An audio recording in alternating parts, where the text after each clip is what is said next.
Mindset is everything. You've heard it said before.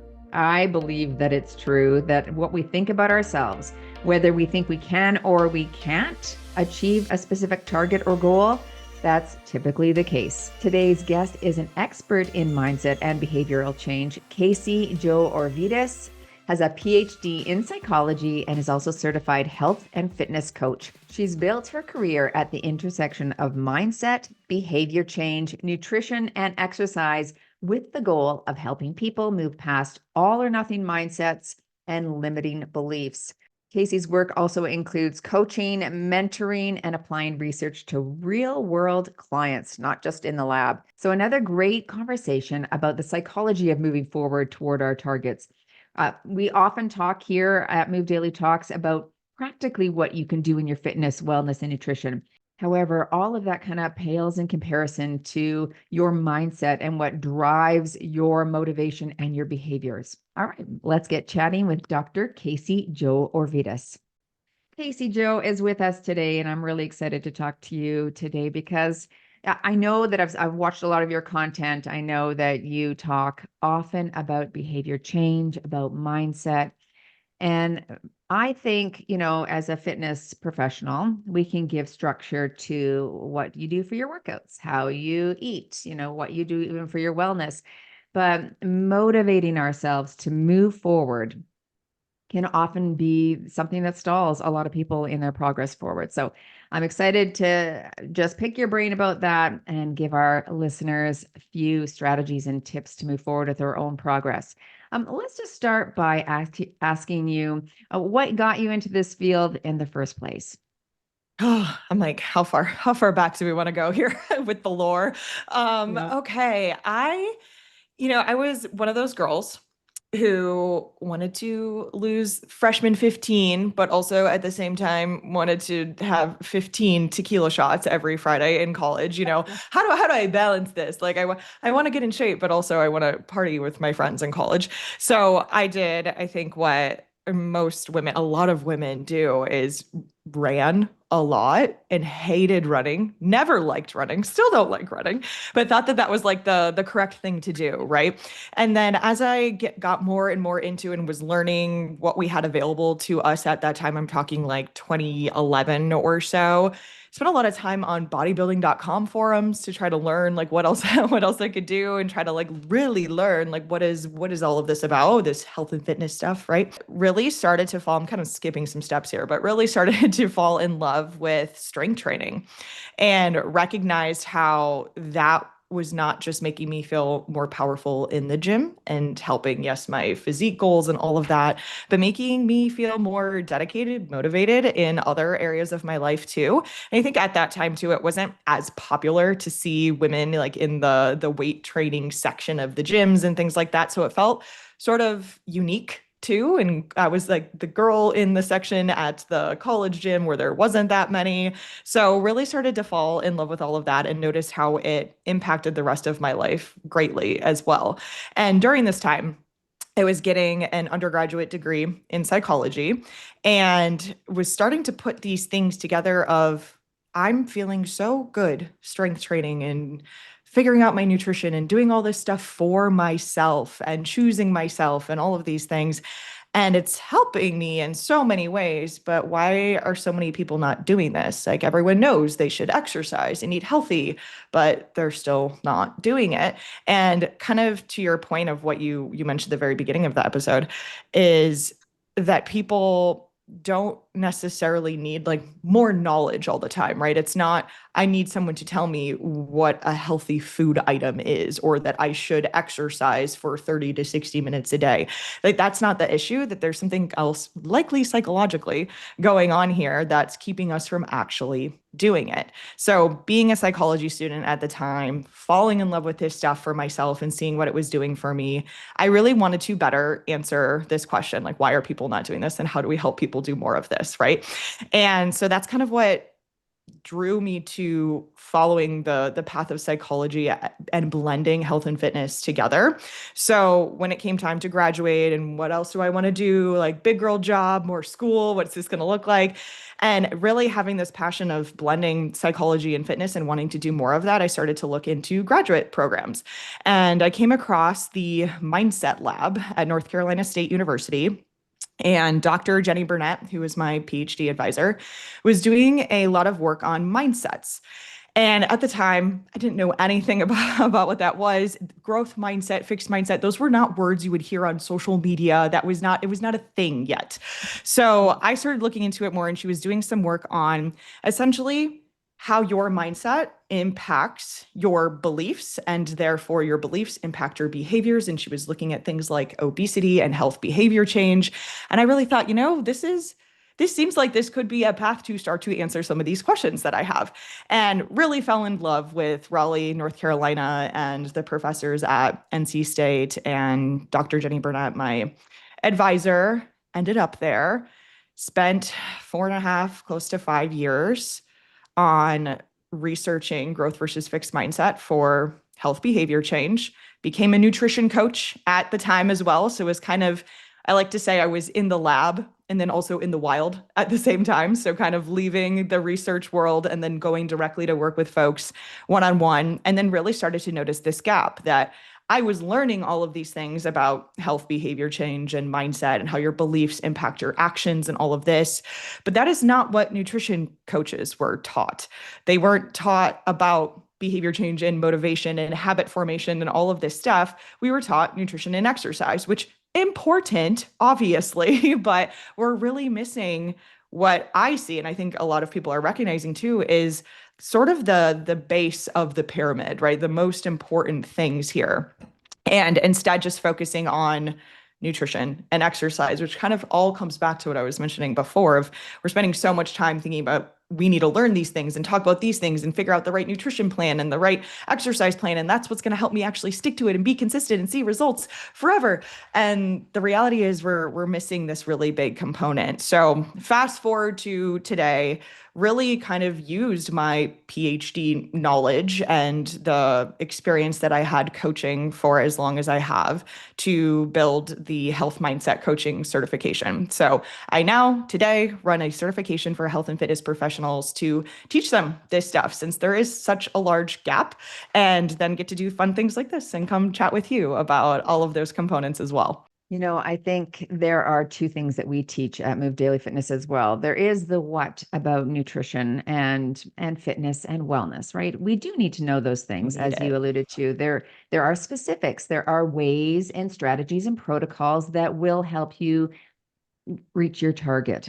Now, that's one side of things, but the why, I think, it's the biggest driver, right? If we don't have that in place, or if we don't understand why we sabotage our nutrition, or why we don't feel motivated to work out, or why we stay in bed and doom scroll instead of getting up and doing the thing that we said we were going to do. If we don't understand that, it's like we're in a loop, right? We're just like constantly going around choosing the next diet, the next fat loss plan, whatever it is that draws us in, this quick fix, but not understanding those drivers behind. So how important is it that we really understand the psychology behind our goal achievement? I'm incredibly biased here, but I think it is the most important component, because as you're saying, yes, there are specific strategies and tools and things, and there are definitely lots of things out there that are too extreme, too short term, are not required, like overcomplicating things that we do fall prey to because we think, oh, this is this special thing that's going to help me actually finally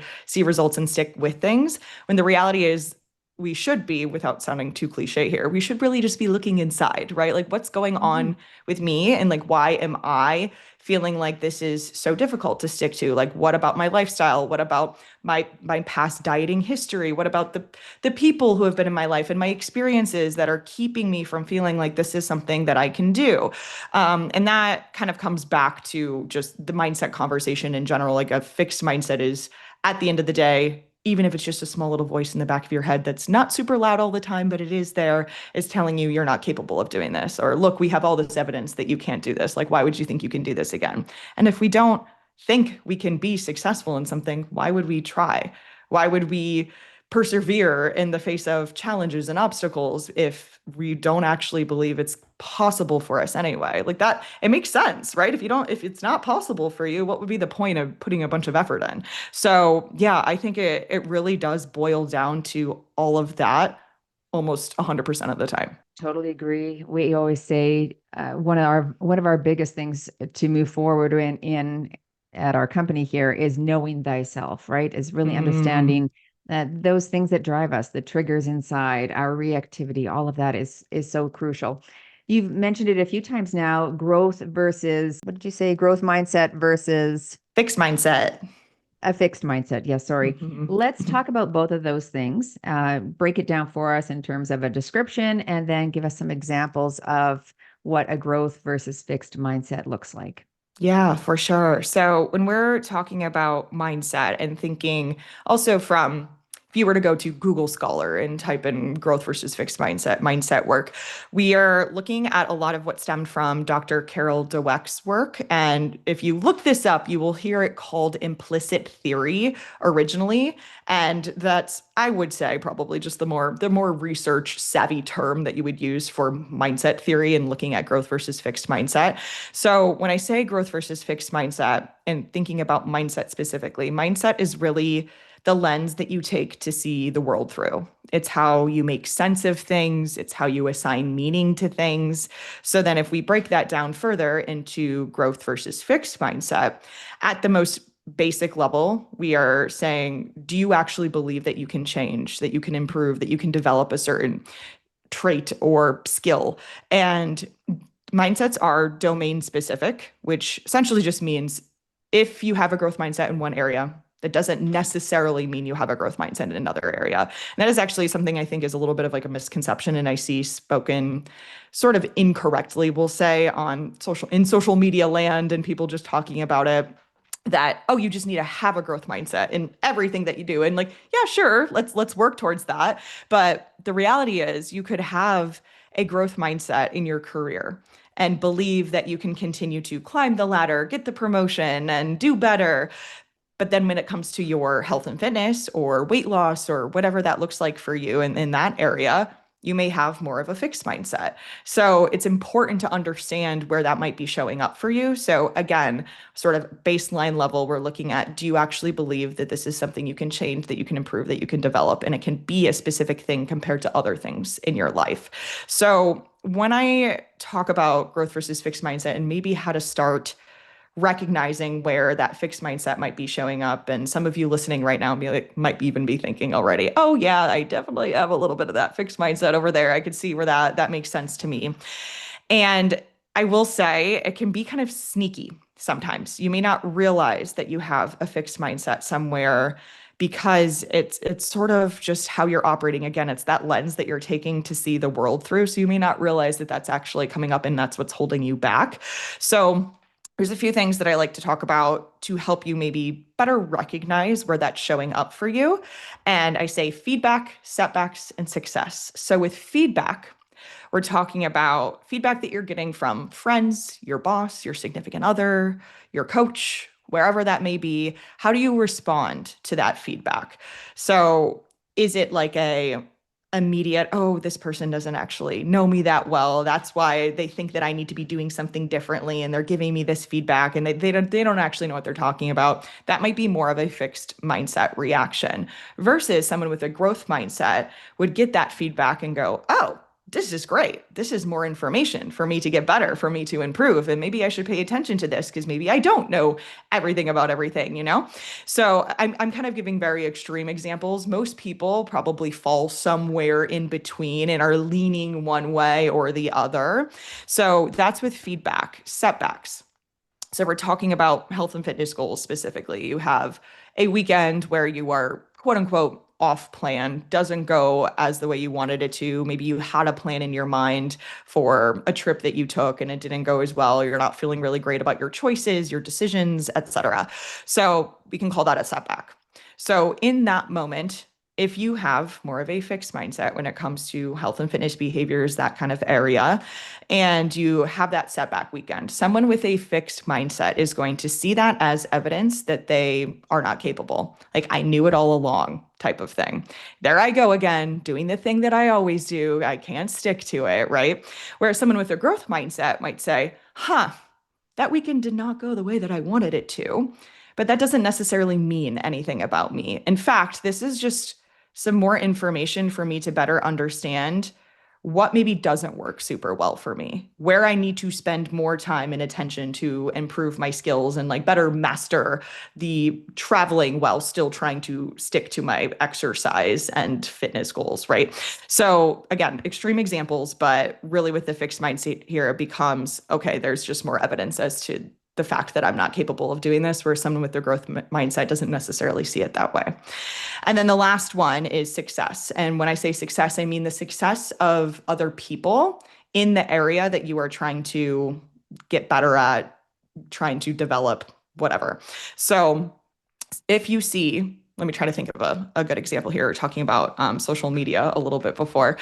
If you are scrolling social media and you come across someone that you maybe went to high school with, and this person now, maybe she's lost 100 pounds, she has a big, beautiful family, she's making tons of money, she's very successful, whatever those things are. And with a fixed mindset, you may look at those things and go, man, she just got lucky, or she married rich and she got things handed to her and things are so much easier for her. She's always had better genetics anyway, things like that. It's sort of like justifying that person's success as to why they have been able to be successful, but you cannot be, right? Because you don't have those genetics, because you didn't marry rich, or like whatever that looks like.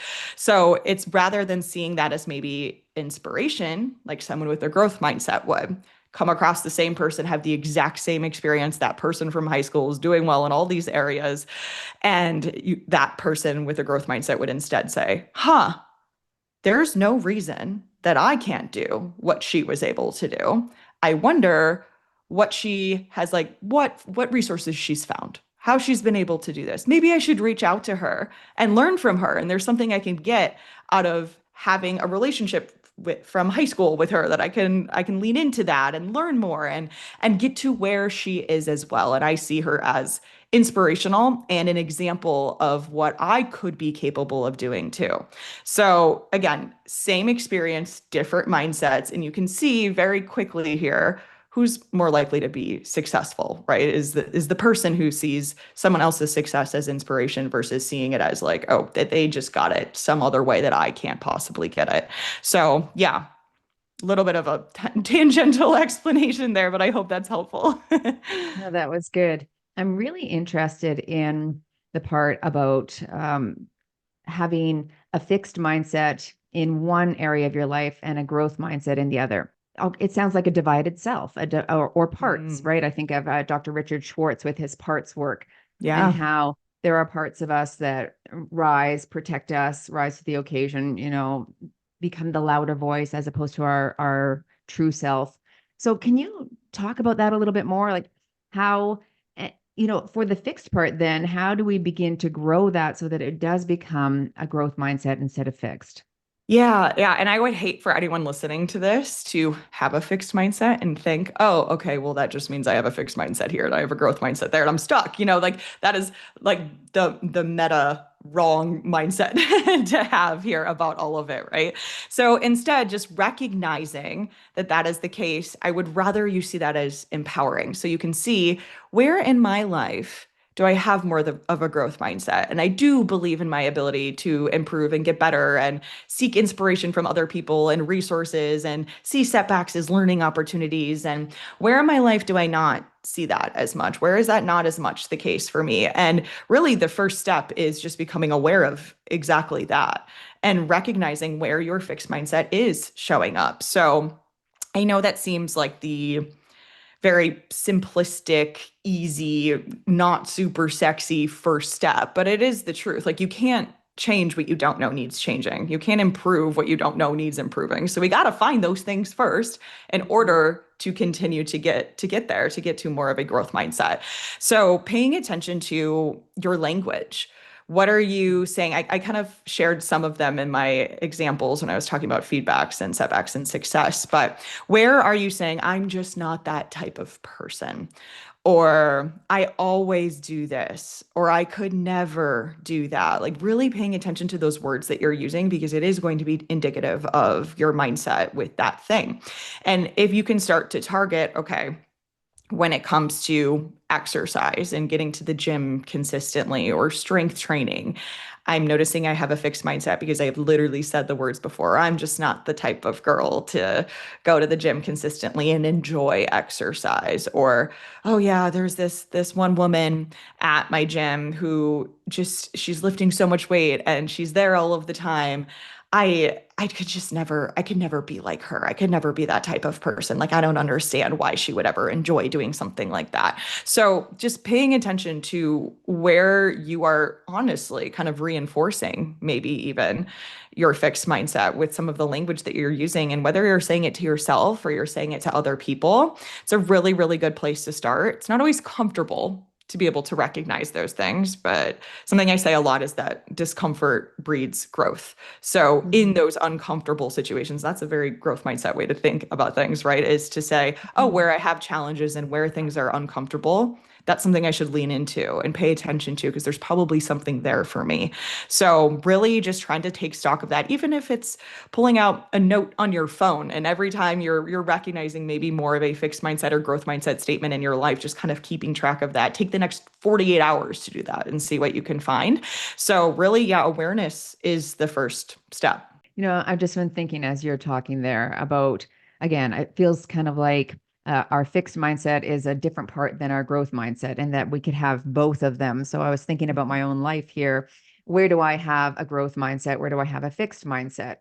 And I have a fixed growth mindset in my fitness, wellness, nutrition. I feel very confident. I feel, and I've been in it for, 25 years. So of course that's grown over time, but I don't ever really even remember feeling insecure very seldom about my body, about, how I show up in my world. Like my physical self was never, that was never a part that I had, I guess, a fixed mindset in.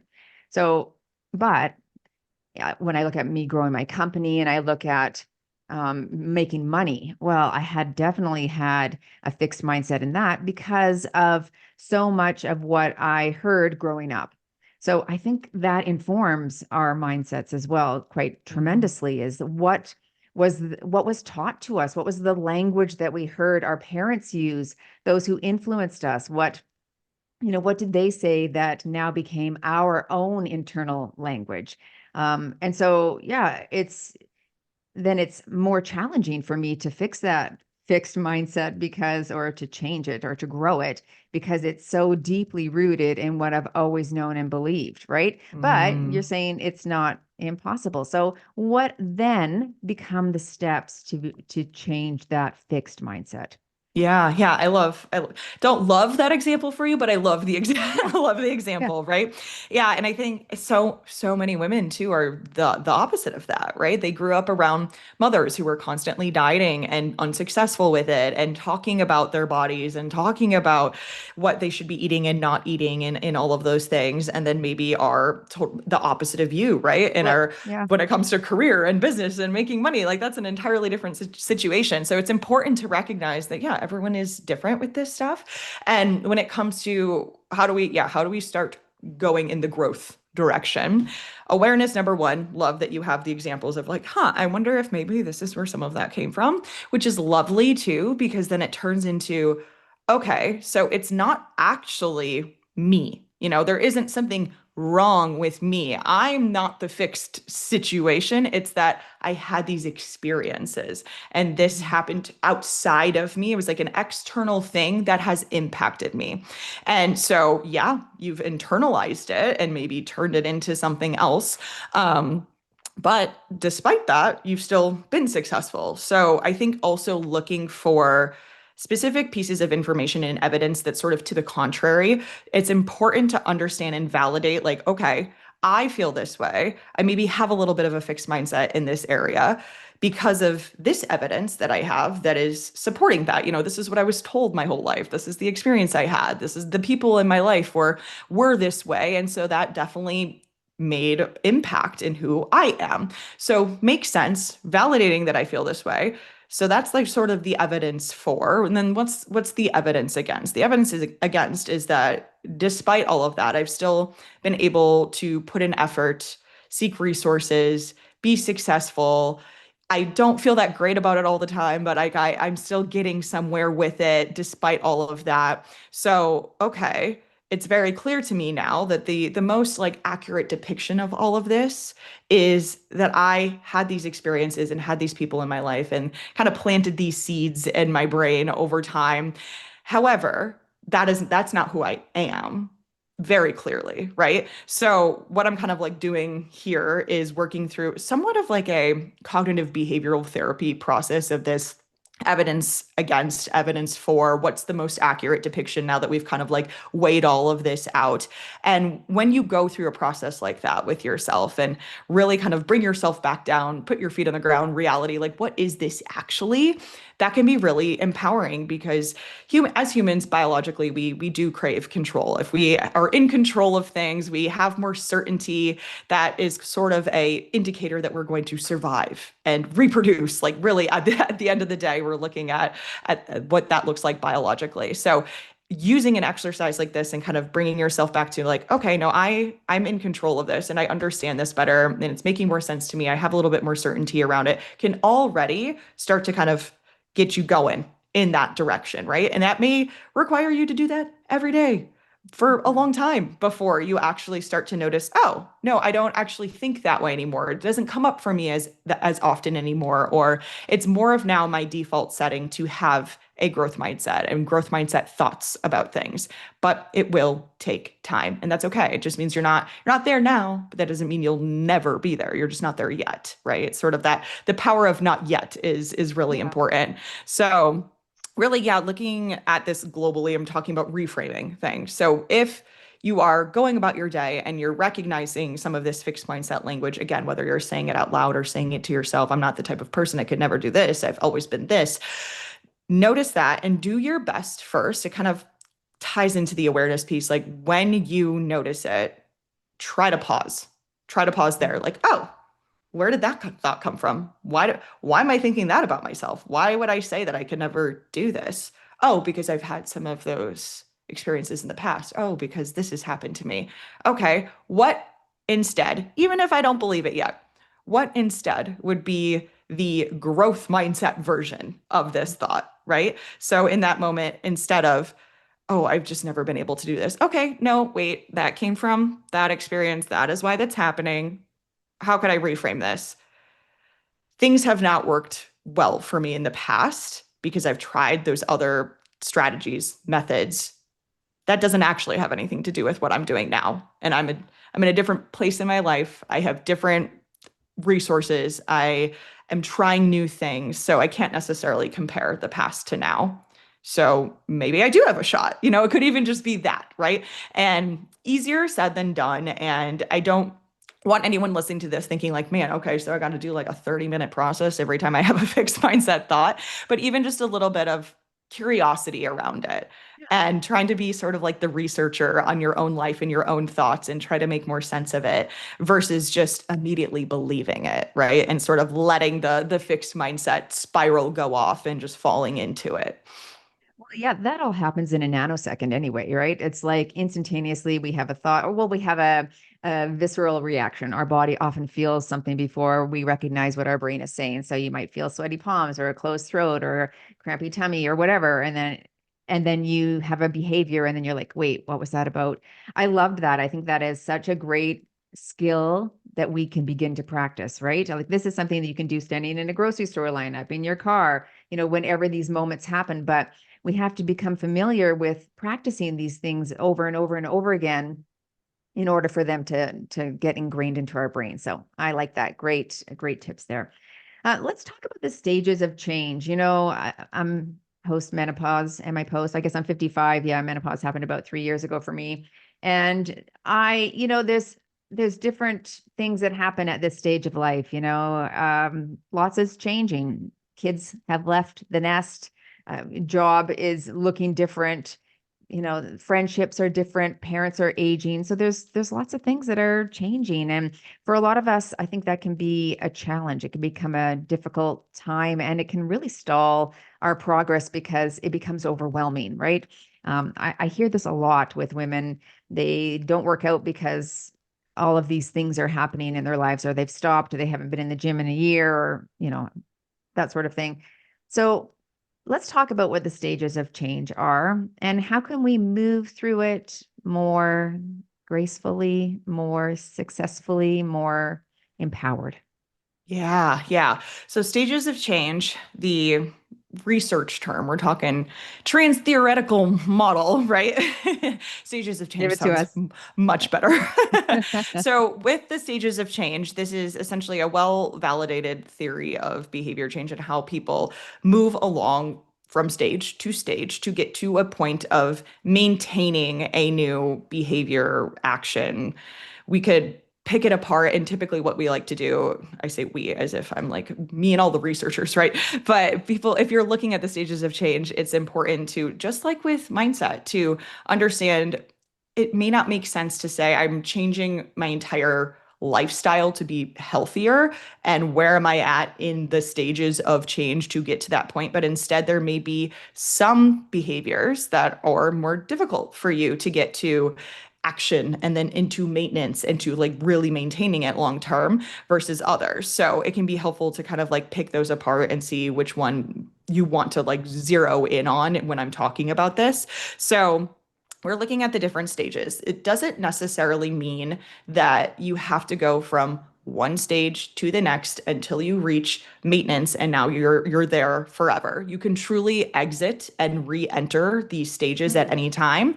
You can, I don't want to use the word like regress, but you can back step, but then take a step, two step forward, one step back type of situation. Like it can definitely be a little bit more of a dance. It's not always, as humans aren't, we're not that clear cut all of the time. Like there's a lot more complexities going on here.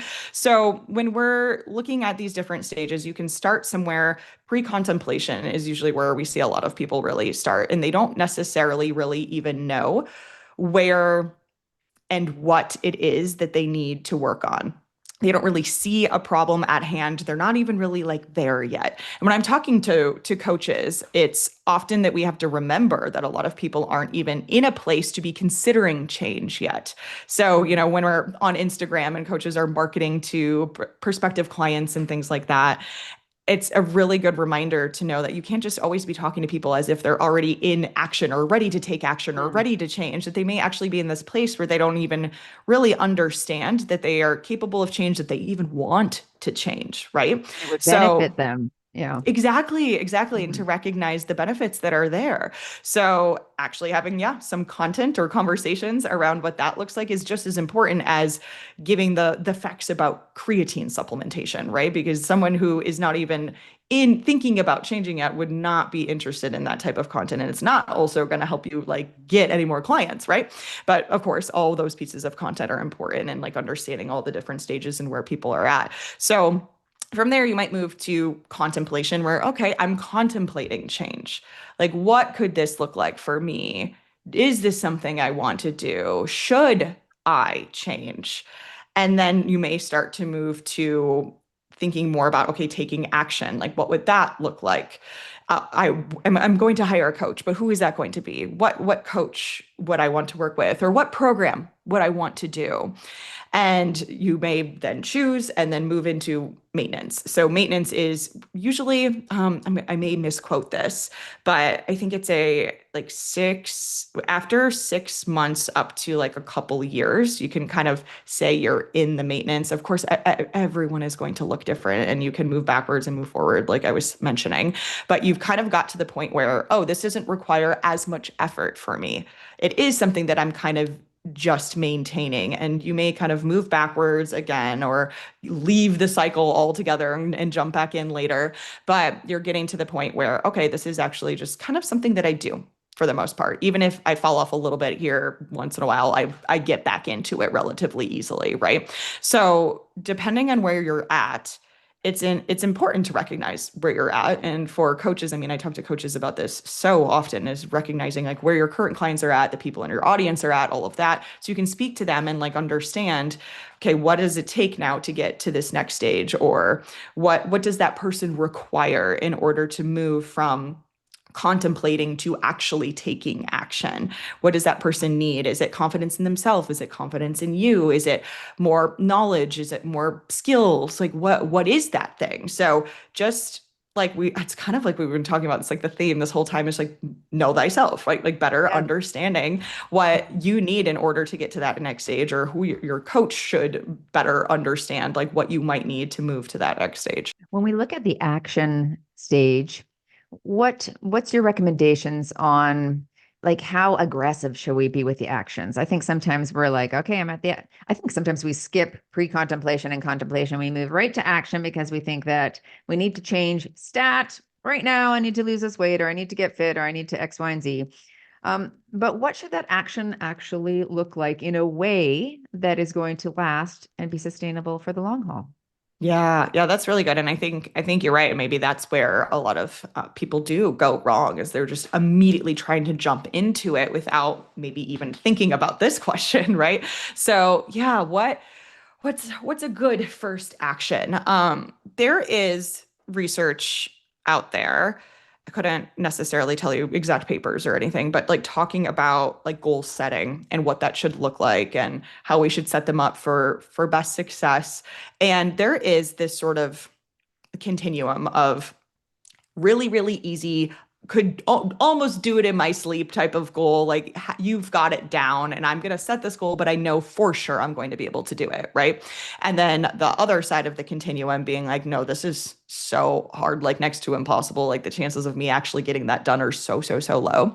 So we actually want to fall somewhere in the middle. If it's too easy, and it's too seamless, it's not really going to feel like we're making progress or we're really working on anything. But if it's so difficult that our chances of actually doing it are so low, then we're kind of suffering the same consequences, right? So to find something in the middle that is moderately challenging. So it does feel like we're putting effort forth and we're working towards it, but it's not so out of the realm of possibility or so far away from what maybe our current lifestyle looks like or things that we're currently doing. So what does that look like for you? If we're talking about exercise, if you're going, let's say you're going to the gym twice per week right now, you really would like to get to the point where you're doing some form of exercise every day, maybe get to the gym closer to 4 times per week. Okay. So, what would a moderately challenging goal action look like in this case? Maybe that's okay, I'm going to get to the gym one more time per week. That feels like I still have to get there. I still have to go. I can't make that like a 90-minute workout though, because then I'm not going to want to do it. Okay. So, one more 30-minute gym workout per week. Okay, that feels like I will have to put some effort in, do some planning, but I do think it's feasible for me. So adding that in, and then maybe, okay, well, I really would like to get some activity every day. Well, I could probably handle a 10-minute walk in the morning, right? That's something I can probably do. But it's not so easy that, oh, sure, I'm gonna get up and do 2 jumping jacks in the morning, right? And that could be for someone a moderately challenging goal, but maybe for this person, that feels like that would almost be too easy. So 10-minute walk in the morning, one more gym session that is 30 minutes, that feels moderately challenging. So seeking something that's kind of in that spot that helps you feel motivated and you feel excited because you're working towards something, but it's not, again, like out of the realm of possibility. People like us do things like this. This is a phrase that I've used for years. It's from Seth Godin. He's a marketing guru, but I loved it so much because it really did give us an umbrella to become. Like it's kind of an overarching theme of who I want to be. People like us do things like this. We move daily in our fitness, wellness, and nutrition. What what role does identity play in setting goals, achieving goals, and then keeping that growth mindset? Yeah. It does. It plays a significant role for sure. This kind of comes back to when I was mentioning those fixed mindset or growth mindset statements and language that you use. You heard me say, "I'm just not the type of person." So that is very much an identity type of statement. So I'm just not the type of person to eat healthy all of the time. I just don't enjoy it. I'm not the type of person to go to the gym. I would rather work out at home, which is, there's nothing necessarily wrong with that, but you have to understand that if you're identifying as that person, then you are going to want to take actions and do things and think things that are consistent with that identity. As much as we talk about how struggling with consistency is like it is such a big issue, as humans, we like to be consistent with who we say we are, right? So if you're saying, I'm this type of person or I'm not that type of person, without even realizing it, you will do things to uphold that identity and be Mhm. consistent with what you're saying, right? So, yeah, when it comes to identity, I think also about the motivation continuum, which we could go very very deep into that that realm as well, looking at extrinsic versus intrinsic motivation and the different types of motivation that kind of fall in between there. Realizing almost everything I'm talking about falls on a continuum because we're not only here or there. There's something going Yeah. on in the middle, right? There's the gray Yeah. area that's important.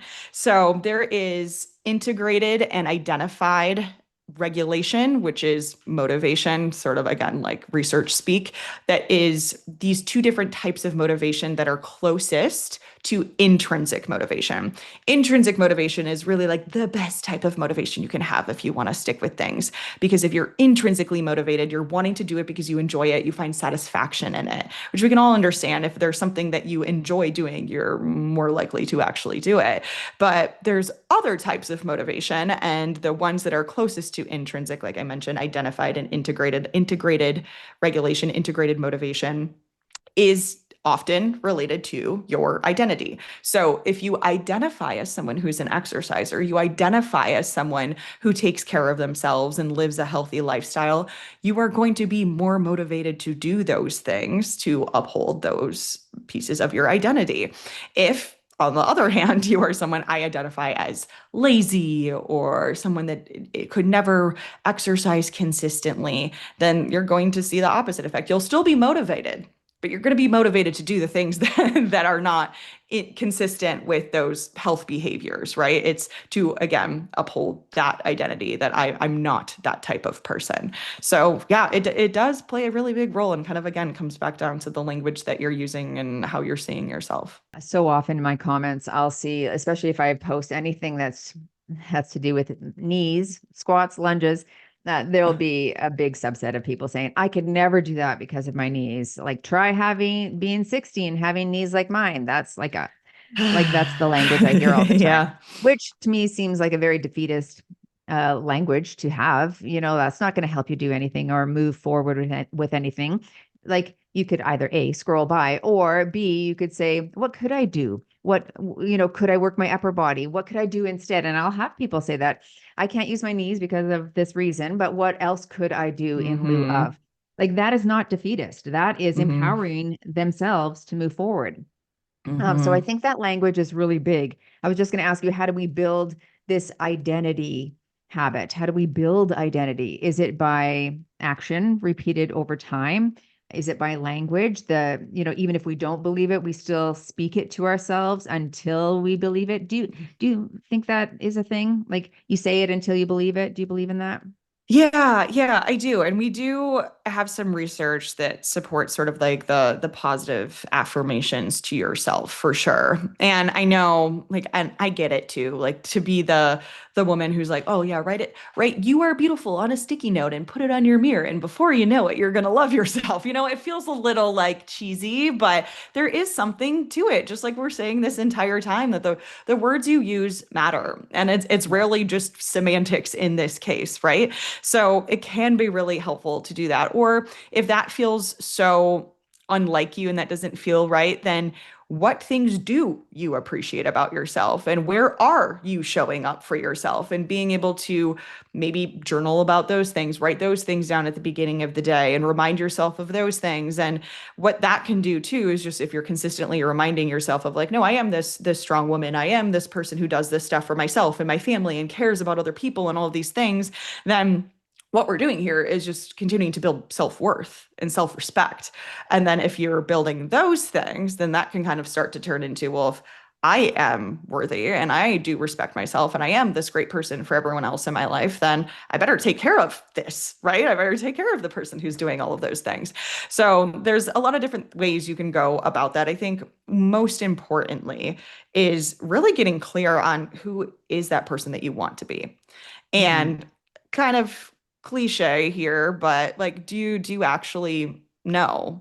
Instead of thinking like, okay, yeah, gonna do the sticky notes, gonna do the positive affirmations, all of this stuff. Do you like, who is that and how is that person maybe feeling currently different than who you are now? And then how can we pick out those little pieces that would need to be changed, improved, developed in order to become that person? That's like something that I've done with clients over the years too, kind of talking about when I hear this, well, I'm not that type of person, or she's that type of person. I'm not, I could never be that type of person. Well, what's the differences here? Here's you. Give me a list. Here's that type of person. Give me a list. What are really the differences here? And often when you do those things, especially for people who are actively working on developing some of these habits and behaviors and changing their lifestyle, you can very quickly realize that you are doing a lot of those things that that type of person does. It just may be that that type of person has been doing it longer. Like that may actually be the only difference, right? And doing exercises like that can be really identity supportive in that direction, because often it's just, I'm just assuming I'm not that type of person until you actually look at the facts and look at it for what it is. And then you realize, oh, wait, no, I actually am more of that person than I was giving myself credit for. So it might just be some of that needs to happen too. I love that. That's a great thing to set. As soon as you're done this podcast, folks, take a pen and paper, set that out, write that out. I think that's a great way to see what is really true about yourself.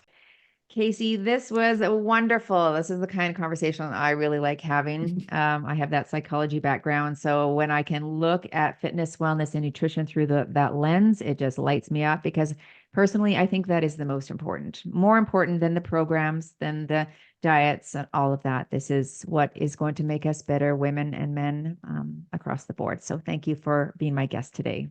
Of course. Thank you so much for having me. Where can people find you and or work with you? When it comes to social media, just right back into it, right? Yeah.